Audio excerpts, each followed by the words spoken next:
Innal hamdalillah nahmaduhu wa nasta'inu wa nastaghfiruh min syururi anfusina wa min sayyiati a'malina. Amma ba'du. Salawat beserta salam semoga tetap tercurah limpahkan kepada baginda Nabi besar Muhammad sallallahu alaihi wasallam. Selamat siang semua peserta yang sudah hadir pada kesempatan kali ini. Pada kesempatan kali ini seperti biasanya STAI Latan Samasyiro akan mengadakan kegiatan webinar terkait dengan beberapa materi yang sudah dijadwalkan seperti hari-hari sebelumnya. Pada kesempatan kali ini yaitu materi yang sudah disiapkan oleh narasumber yaitu mengenai tentang perbaiki kualitas sholat sampai terasa nikmat oleh Bapak Ujang Saifuddin Rosid MPD. Beliau selaku Ketua Prodi Pendidikan Agama Islam STAI Latan Samasyiro. Nanti setelah beberapa hal yang sudah disampaikan dan pada akhirnya kita akan menuju kepada sesi tanya jawab sesuai waktu yang sudah ditentukan atau ketika waktunya masih ada. Saya ucapkan selamat datang dan terima kasih kepada seluruh peserta baik yang live atau yang ada pada kesempatan kali ini yang ikut live di Zoom meeting, di Facebook dan di YouTube serta di Instagram. Saya ucapkan terima kasih, selamat datang di STAI Online dalam program Merdeka Belajar Perguruan Tinggi Latan Samasyiro. Baik Bapak Ibu, saya kira waktunya karena sudah tepat dan narasumber juga alhamdulillah sudah datang di tengah-tengah kita. Tanpa mengurangi rasa hormat, kami persilahkan.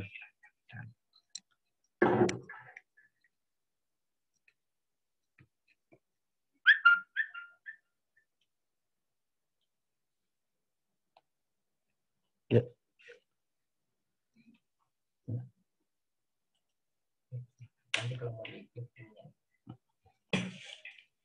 Bismillahirrahmanirrahim. Assalamualaikum warahmatullahi wabarakatuh. Bismillah walhamdulillah. Wassalatu wassalamu ala rasulillah wa ala alihi wa sahbihi wa mamalah maba'du. Baiklah, pada siang Jumat yang penuh barakah ini, terlebih dahulu marilah kita memanjatkan puji dan syukur kehadirat Allah Subhanahu wa taala atas karunia taufik hidayah serta inayahnya yang telah memberikan beribu-ribu nikmat kepada kita, terutama nikmat iman dan Islam serta nikmat kesehatan, sehingga pada detik ini, pada saat ini kita bisa belajar bersama dalam rangka memperkuat keimanan dan keislaman kita pada Allah Subhanahu wa taala. Baiklah, para peserta para peserta webinar yang saya hormati dan mudah-mudahan Allah Subhanahu wa taala muliakan. Pada kesempatan ini saya akan membawakan sebuah tema yaitu perbaiki kualitas sholat sampai terasa nikmat. Ada beberapa alasan saya membawakan materi ini. Di antaranya adalah kebanyakan umat Islam melaksanakan sholat itu tidak merasakan nikmat. Padahal sholat itu adalah sebuah interaksi antara seorang makhluk dan khaliknya, seorang hamba dengan rajanya. Betapa nikmatnya kalau kita punya, diilustrasikan segala ilustrasi, kalau kita punya seorang raja yang mana raja itu sangat-sangat baik dan kita sering dipanggilnya, akrab dengan kita dan akan memenuhi segala kebutuhan kita. Itulah sebenarnya hakikat sholat. Baiklah, sebelum melanjutkan kepada sesi selanjutnya, saya akan membacakan beberapa ayat Al-Quran dan hadis sebagai landasan untuk membawakan materi ini. Yang pertama adalah surat An-Nasr, di mana surat ini adalah turun ketika Fathu Makkah, itu pada tahun 630 Masehi. Masehi atau tahun 10 Ramadan 8 Hijriah. Nabi bersama 10.000 pasukan bergerak dari Madinah ke Mekah untuk menaklukkan Mekah. Karena ketika itu terjadi pengkhianatan di mana antara umat Islam yang dipimpin oleh Rasulullah SAW mengadakan perjanjian Hudaybiyah pada tahun 628, di mana dalam perjanjian itu bahwa kelompok yang mau masuk Islam silahkan, dan kelompok yang mau masuk kafir Quraisy silahkan, dan tidak boleh ada yang mengganggu. Ternyata kaum kafir Quraisy melanggar perjanjian itu, di mana ada dua kelompok dari kafir Quraisy yang masuk Islam, yaitu Bani Khuzaimah dan Bani Bakar. Ternyata Bani Bakar ini dibunuh oleh kelompok kafir Quraisy. Itulah yang menyebabkan sehingga Nabi mengutus 10 pasukan untuk merebut kota Mekah dan untuk menyerang mereka. Nah, setelah Nabi dan para 10.000 pasukan masuk ke Mekah, ternyata tidak ada perlawanan karena di Mekah tidak ada pasukan yang memadai. Akhirnya orang-orang Mekah, kafir Quraisy berbondong-bondong masuk Islam.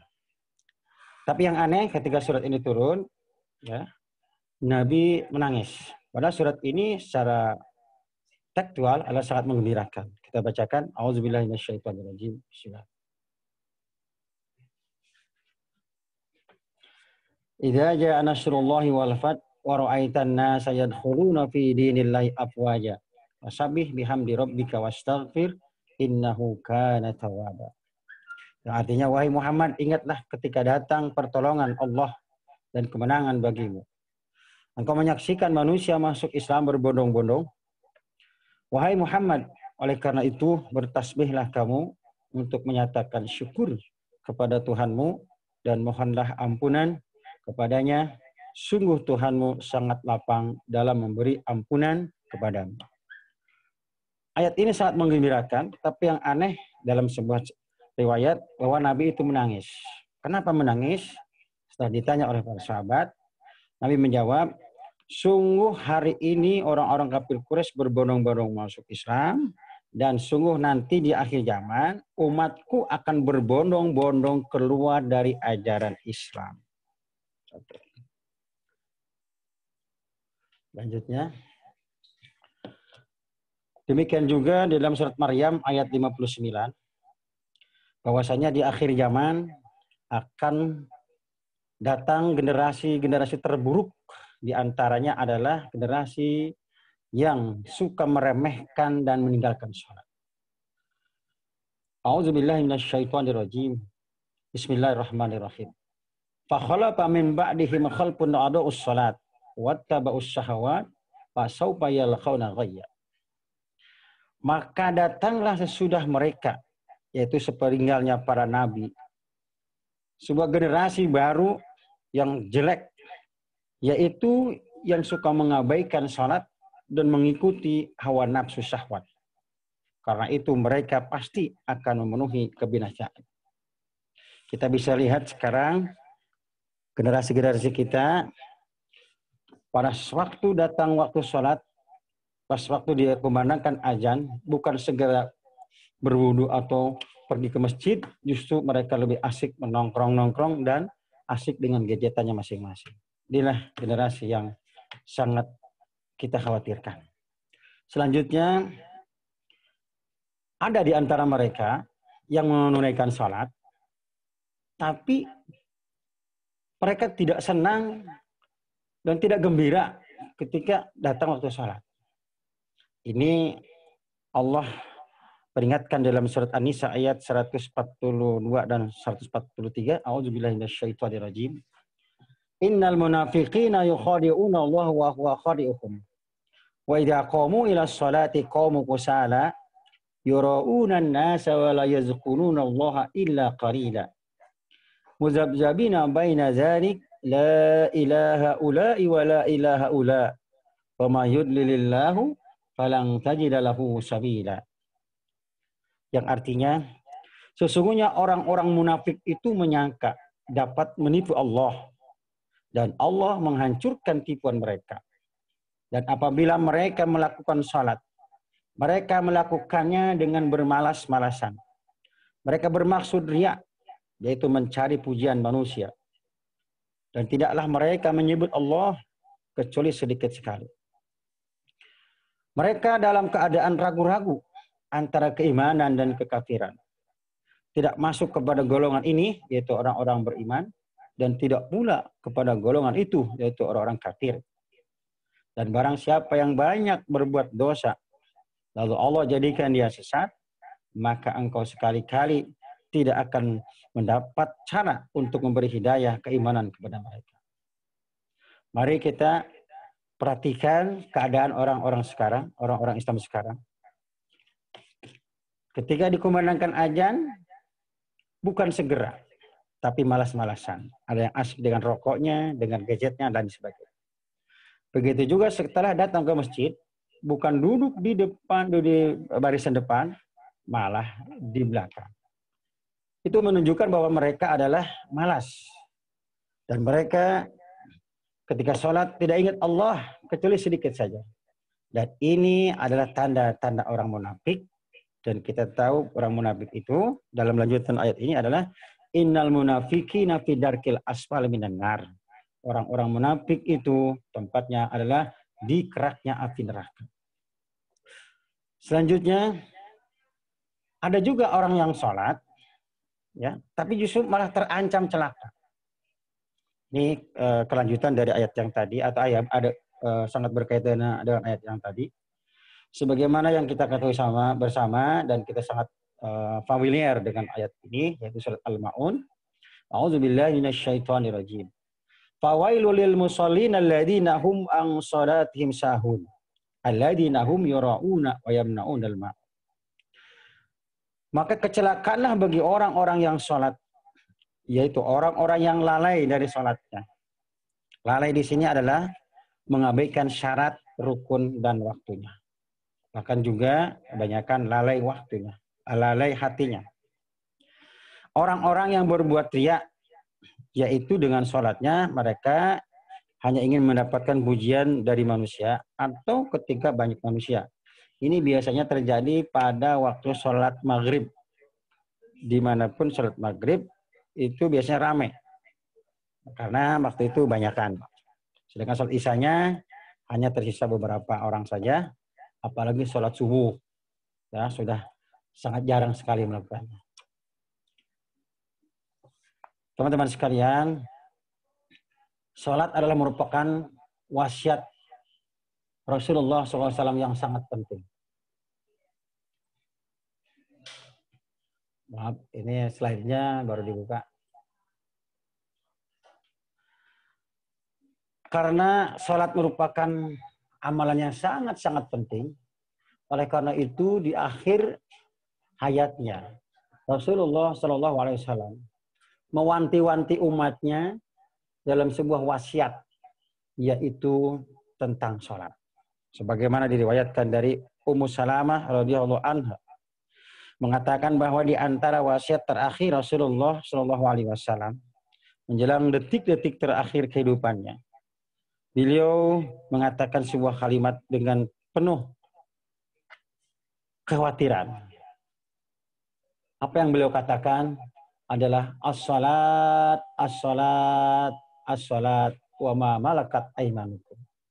Yang artinya jagalah salat dan budak-budak kalian.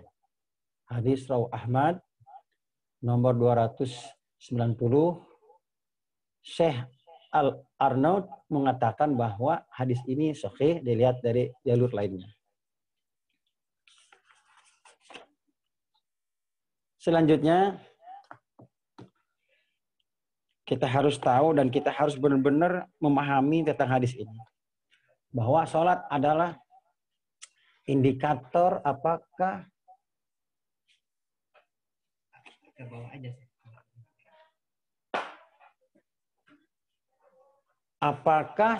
apakah amalan kita diterima atau tidak, itu sebagai alat ukurnya tergantung kepada sholatnya.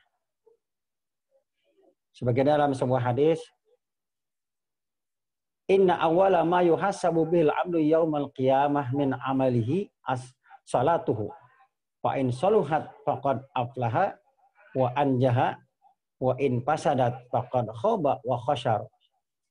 Fa in taqasa min faridatihi syai'un qala rabbu tabaraka wa ta'ala unzuru hal li 'abdi min tataw fa yuqmalu biha man taqasa minal faridah summa yakunu sa'iru amalihi ala zalika.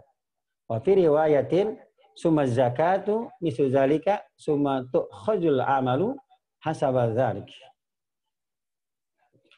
Yang artinya, sesungguhnya amal seorang hamba yang pertama kali akan dihisab pada hari kiamat adalah salatnya. Bila salatnya baik, dia akan mendapatkan keberuntungan dan keselamatan. Bila salatnya rusak, maka dia akan menyesal dan merugi. Jika ada yang kurang dari salat wajibnya, Allah Subhanahu wa taala mengatakan kepada para malaikat, lihatlah apakah pada hamba tersebut memiliki amalan salat sunat, maka salat sunat tersebut akan menyempurnakan salat wajibnya yang kurang. Begitu juga amalan lainnya seperti itu. Dalam riwayat lainnya, kemudian zakat akan diperhitungkan seperti itu. Kemudian amalan lainnya akan dihisab seperti itu pula. Hadis rawahu Abu Daud nomor 864. Hadis rawahu Ahmad nomor 425. Hadis rawahu Hakim nomor 262. Hadis rawahu Baihaqi nomor 386. Jadi dengan demikian, kita tidak boleh sekali-kali meremehkan salat. Karena salat itu penentu diterima dan tidaknya amal-amalan kita yang lain. Selanjutnya, ini yang paling mengerikan dan mungkin ini sudah terjadi di zaman sekarang. Bahwa perkara yang terakhir hilang dari manusia adalah salat. Seperti dikatakan oleh Imam Al-Ghazali, hal yang paling ringan di akhir zaman ini adalah meninggalkan salat. Dari Abu Umamah Al-Bakhili, ia berkata, Rasulullah Shallallahu Alaihi Wasallam bersabda, la yunqadunna ural Islam urwatan, fakullama tanqadat urwatun tasabbasan nasu billati taliha wa awaluhunna naqdan al-hukmu wa akhiruhunna as-salat.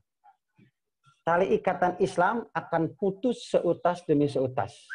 Setiap kali terputus, manusia bergantung pada tali berikutnya.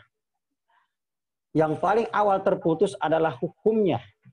Dan yang terakhir adalah salat. Hadis riwayat Ahmad nomor 251. Dalam riwayat lain dari Zaid bin Sabit, Nabi Shallallahu Alaihi Wasallam bersabda, "Awwalu ma yarfa'u minan nasil amanah, wa akhiru ma yabqa min dinihim as-salat." Yang pertama kali diangkat dari diri seseorang adalah amanah. Dan yang terakhir tersisa adalah salat. Selanjutnya, ini yang sering kita saksikan sekarang. Teman-teman sekalian, kita ketahui, kita sangat maklum bahwa salat itu adalah sebagai tiangnya agama. Problematika umat di zaman sekarang ini, diantaranya satu, banyak orang mengaku beragama Islam, tapi tidak sholat. Ini berarti sama dengan sebuah rumah yang nggak ada tiangnya. Gimana kira-kira? Yang kedua, banyak orang Islam, sholatnya hanya maghrib doang.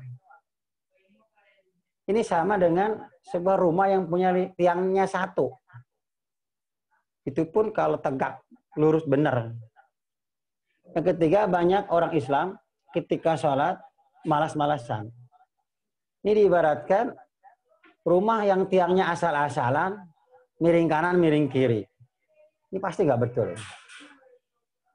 Yang keempat, banyak sekali orang Islam sholat 5 waktu hanya sebagai amalan rutinitas tanpa dilandasi oleh keimanan atau keyakinan. Ini diibaratkan rumah memiliki tiang tapi nggak punya pondasi. Karena pondasi Islam adalah iman. Yang kelima, banyak orang Islam sholat 5 waktu tidak paham apa yang dibaca. Ini diibaratkan tiang-tiang rumahnya tidak terpaku, tidak tersambung. Sehingga salat yang seperti ini tidak nyambung dengan Allah Subhanahu wa taala. Kalau orang telepon mana nggak nyambung dengan yang ditelepon. Yang keenam, salat hanya sekedar untuk menggugurkan kewajiban. Sehingga salat itu terasa berat dan membosankan. Akhirnya terjadilah yang namanya STMJ. Tahu kan STMJ? Salat, ya, maksiat jalan terus, atau terus jalan. Ini fenomena yang sering kita lihat di kondisi zaman sekarang ini. Nah, ini barangkali salah satu solusinya ya. Atau mungkin ini yang harus kita kaji sama-sama. Di antara solusinya adalah yang pertama, marilah kita untuk senantiasa memperdalam ilmu agama, terutama ilmu sholat. Jangan sampai kita merasa sudah bisa, sudah jadi ustadz, sudah jadi kiai, punya pondok, ya, terus kita berhenti mempelajari ilmu tentang sholat. Ini adalah sebuah kesalahan. Terus jangan berhenti mempelajari ilmu sholat sampai benar-benar paham, karena makin dipelajari tentang sholat itu adalah makin mengasihkan dan makin nikmat. Yang kedua, mari kita pahami benar-benar makna bacaan yang ada dalam sholat sampai di luar kepala, sehingga apa yang diucapkan sama dengan yang ada di hati. Sehingga kalau sudah demikian, itu secara otomatis akan menutup pintu-pintu masuknya setan yang suka menggoda ketika kita sholat. Ya. Dan akan kita rasakan bahwa ketika kita sholat, kita benar-benar sedang berdialog dengan Allah Subhanahu wa taala. Yang ketiga, yakini dengan seyakin-yakinnya apa yang sudah dipahami. Artinya diimani. Ya. Sehingga dalam sebuah ayat Allah berfirman, wa'bud rabbaka hatta ya'tiyal yakin. Sembahlah Allah sampai benar-benar yakin. Sehingga kalau kita sudah yakin dengan apa yang dibaca dalam sholat, yang mana dalam sholat itu penuh dengan doa, maka otomatis itu akan dikabulkan. Sehingga ada beberapa ulama, kalau sudah sholat nggak usah doa lagi, karena dalam sholat udah penuh dengan doa. Sudah sholat, zikir aja. Artinya begitu. Karena dalam sholat itu adalah kita sedang berhadapan langsung dengan Allah. Adapun di luar sholat mungkin seolah-olah kita sudah keluar dari ruang ilahiyah, kira-kira begitu. Yang keempat, marilah kita jalankan sholat dengan penuh kegembiraan dan keikhlasan. Insya Allah, kalau sholat sudah dilaksanakan dengan penuh kegembiraan dan keikhlasan, sholat ini akan terasa nikmat sekali. Dan di balik nikmat itu akan kita dapatkan manfaat.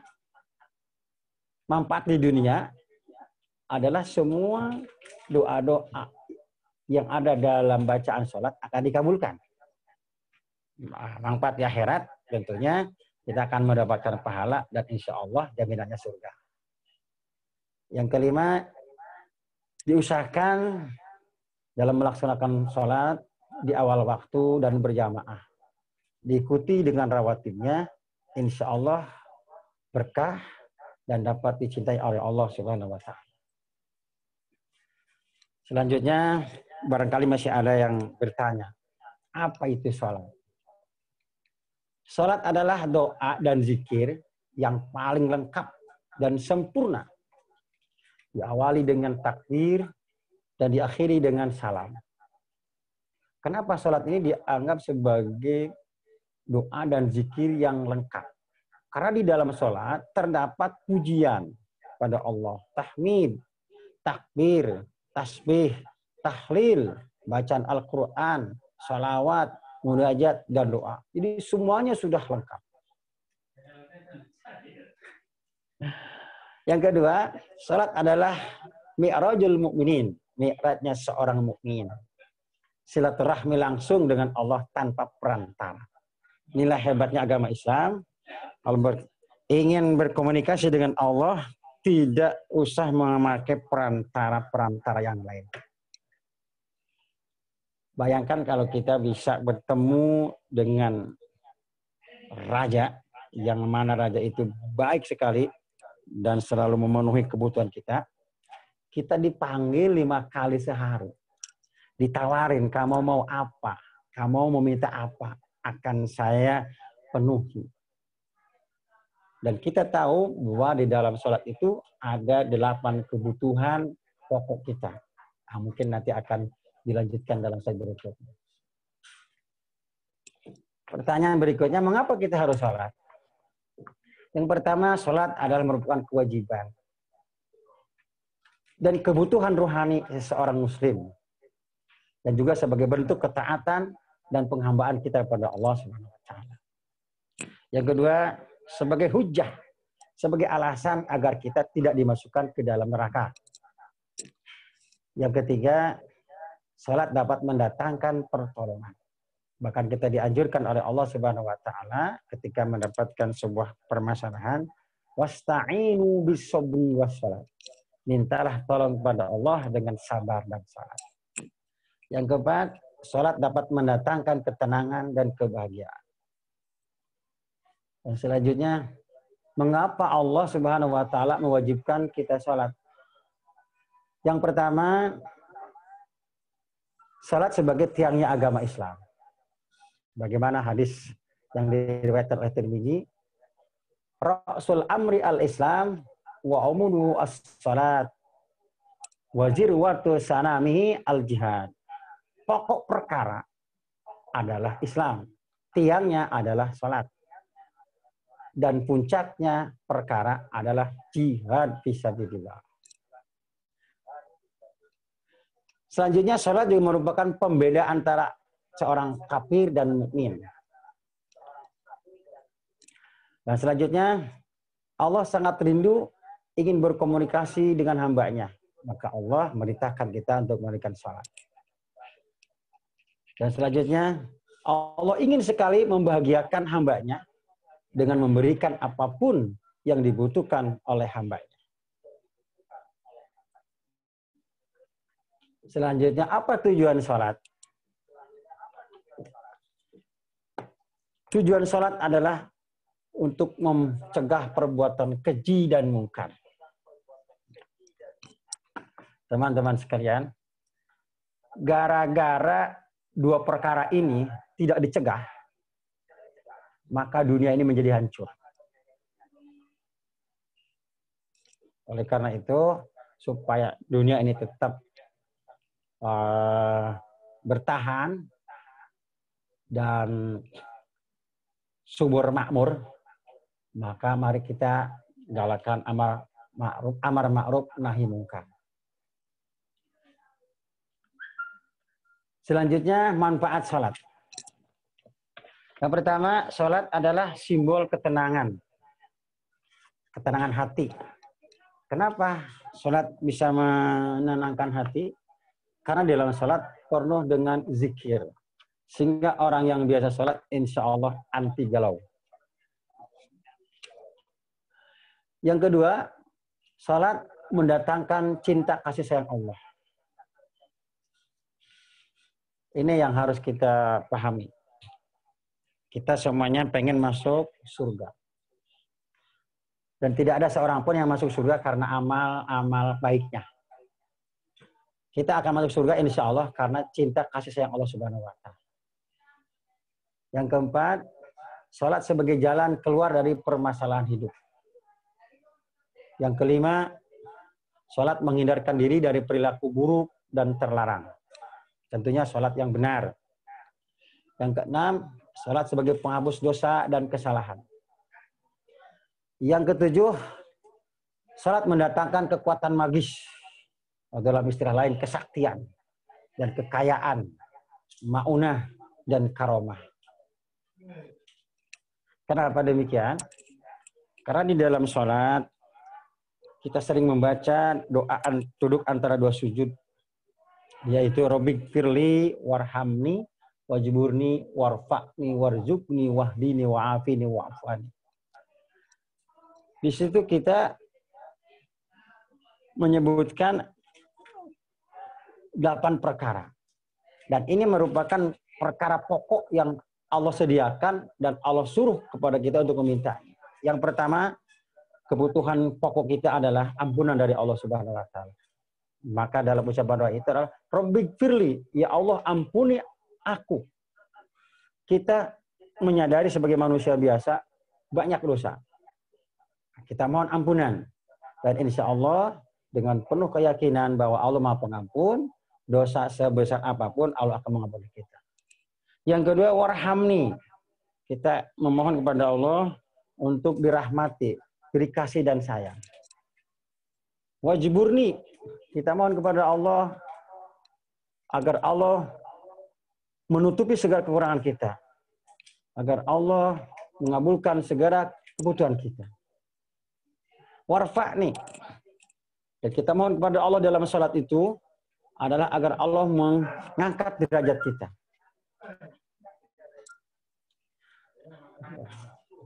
Warzukni. Kita juga mohon kepada Allah di dalam salat adalah agar Allah memberikan anugerah rizki. Wahdini. Kita juga mohon kepada Allah petunjuk dikala kita sedang dalam keadaan tersesat atau dalam keadaan bingung atau dalam keadaan galau. Maka Allah akan memberikan petunjuk atau hidayahnya ketika kita dalam keadaan bingung. Wa'afini. Demikian juga dalam salat kita akan diberikan oleh Allah adalah sebuah afiah, kesehatan. Dan bagaimana kesehatan ini merupakan kebutuhan. Bagaimanapun kita bisa ibadah, kalau tidak sehat, pasti ibadah kita akan terganggu. Maka Allah sudah memfasilitasi doa itu dan Allah insya Allah akan mengabulkan karena ketika sholat kita langsung berhadapan dengan Allah. Yang terakhir adalah wa'fu'an. Kita mohon kepada Allah untuk memberi ampunan, memberikan maaf apabila dalam sholat kita banyak sekali kekurangan. Dan Allah Maha tahu manusia seperti kita ini banyak sekali kekurangan. Selanjutnya, salat dapat mencegah yaitu osteoporosis, yaitu pengeroposan tulang. Orang yang salat insya Allah dengan salatnya yang benar, tumaninahnya diperhatikan, syarat dan rukunnya, maka Allah akan memberikan kekuatan kepada tulang kita dan insya Allah tidak akan terkena penyakit pengeroposan tulang. Yang kesembilan adalah Allah akan berikan jantung dan ginjal kita menjadi sehat. Terutama ini pada waktu sholat zuhur. Adapun sholat asar merupakan terapi ginjal. Adapun sholat isya adalah akan mendatangkan kedamaian. Sedangkan yang selanjutnya adalah sholat membantu kinerja kelenjar tiroid, terutama pada sholat subuh. Yang selanjutnya, sholat akan menambahkan semangat dan keceriaan. Yang ke-14, sholat bisa melihat sifat orang lain. Maksudnya, orang yang biasa sholat, Allah akan tampakkan sesuatu yang mungkin orang lain tidak bisa melihat. Ketika orang yang biasa sholat, dia akan tahu ini orang walaupun bahasanya baik, tapi sebenarnya ini orang mau jahat. Itu Allah akan memberikan penglihatan basyirah seperti itu. Yang ke-15, salat adalah menentukan kemunafikan seseorang. Jadi dengan salat, siapa yang munafik dan yang tidak munafik itu ada dalam salatnya. Seperti yang tersebut tadi dalam surat An-Nisa ayat 42 dan surat Al-Ma'un, di mana disebutkan adalah innal munafiqina yukhadi'una Allaha wa huwa khadi'uhum wa idza qamu ila sholati qamu kusala. Ciri-ciri orang munafik adalah apabila dia melakukan sholat, dia melakukannya dengan kemalas-malasan. Yang ke-16, orang yang biasa sholat dan benar sholatnya, insya Allah akan dicintai banyak orang.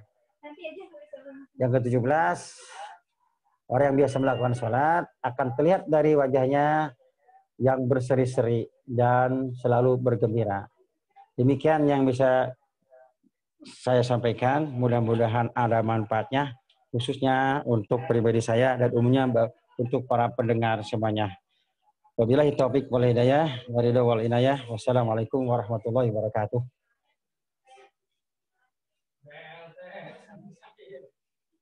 Akhir bahan. Yang tanya Ustadz di kolom chat. Izin ada yang bertanya Ustadz di kolom chat. Ya. Suaranya kurang keras. Ya. Oh ya. Ya mungkin di antara teman-teman ada yang bertanya, mangga silahkan, kalau saya bisa insya Allah saya jawab. Kalau belum bisa dijawab, insya Allah mungkin nanti akan dipelajari lagi bersama-sama.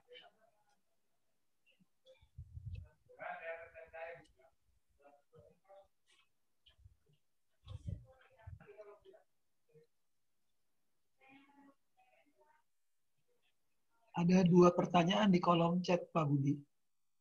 Oh ya. Pak Budi.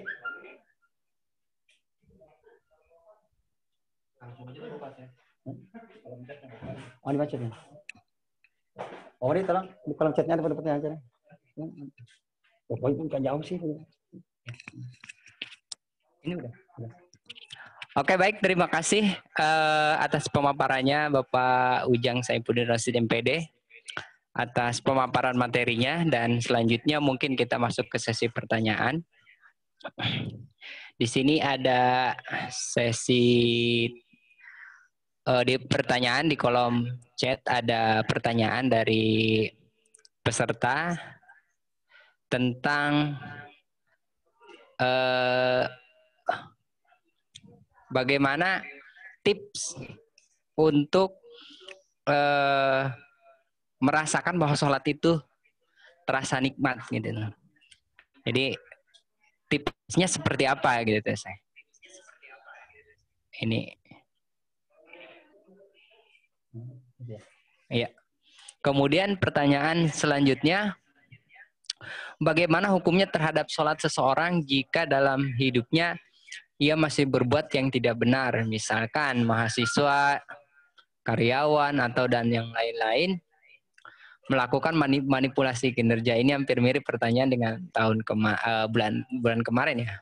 Mungkin hal-hal seperti itu. Jadi yang pertama, bagaimana tips untuk bisa sholat itu menjadi nikmat. Kalau tadi kan pemaparan secara keseluruhan, jadi sekarang ada tips-tipsnya harus seperti apa. Kemudian yang pertanyaan yang kedua masih dalam satu orang pertanyaan, itu bagaimana hukumnya ketika dia sholat tapi di hal lain dia masih melakukan kesalahan yang itu menimbulkan dosa gitu. Baik, silahkan saya.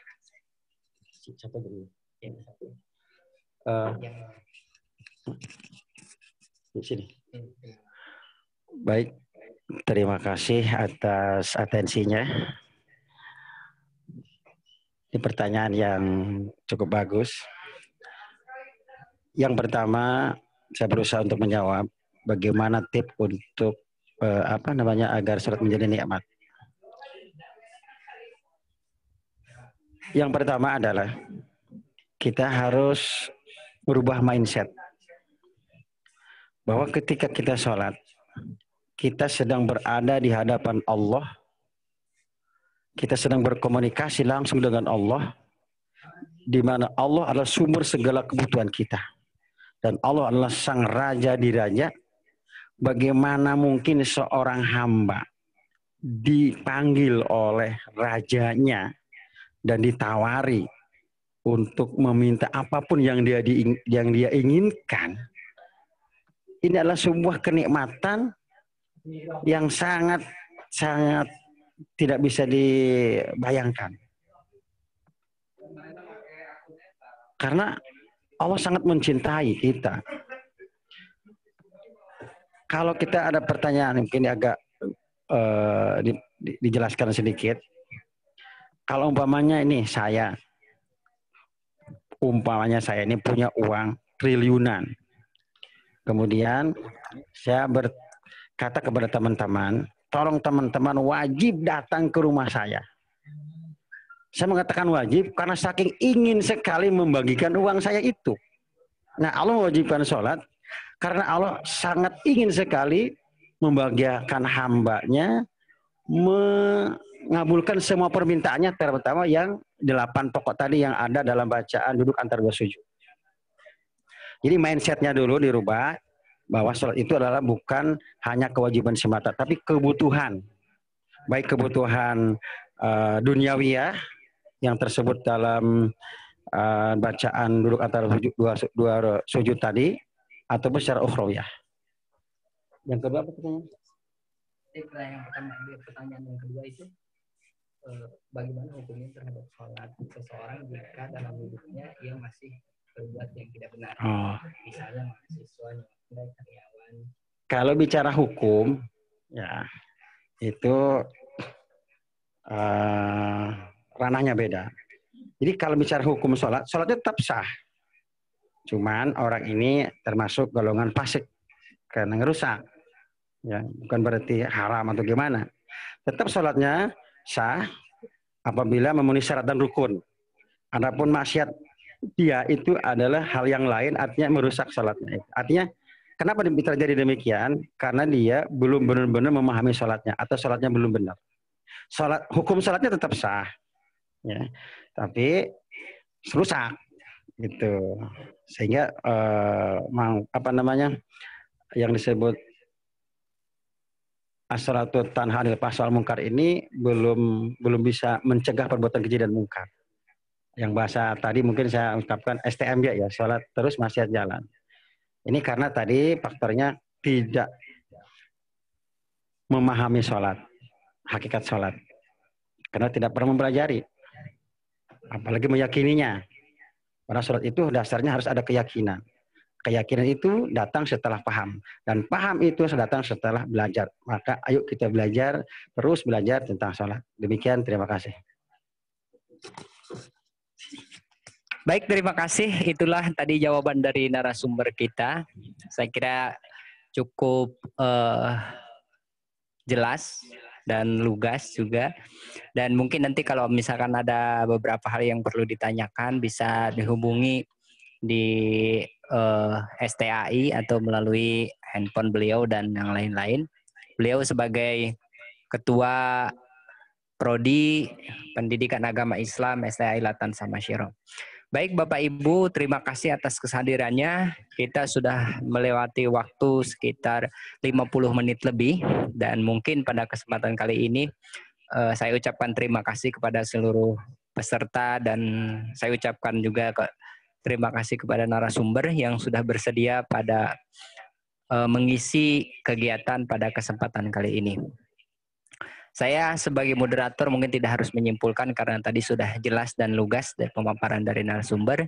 Saya kira cukup sampai di sini saja STAI online dalam program Merdeka Belajar Perguruan Tinggi Latan Samasyiro. Saya ucapkan terima kasih kepada yang lagi live streaming baik di YouTube, Instagram atau Facebook. Saya ucapkan terima kasih dan selamat siang. Itu saja dari kami. Assalamualaikum warahmatullahi wabarakatuh. Saya kembalikan ke Mas Yuli. Silakan.